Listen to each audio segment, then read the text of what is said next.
Back to के news HD खबर शामिल करते हैं शेखुपुरा से।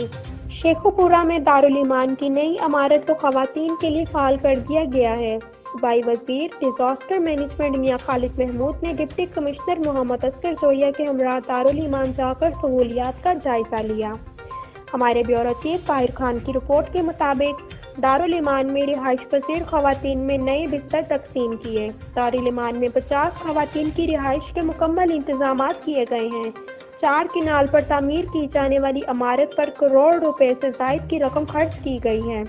खाने के तमाम अखराजात मुखीर हजरात के तावन से किए जा रहे हैं। इस मौका पर सूबाई वजीर डिजास्टर मैनेजमेंट मियां खालिद महमूद का कहना था कि वजीर आजम पाकिस्तान इमरान खान के विजन के मुताबिक बेसहारा अफराद के लिए पनाहगाहें और खवातीन के लिए दारुल ईमान में बेहतरीन सहूलियात फराहम कर रहे हैं, ताकि रियासत मदीना के असूलों पर अमल पैरा होकर माशरे को बेहतरी की तरफ गामज़न किया जा सके।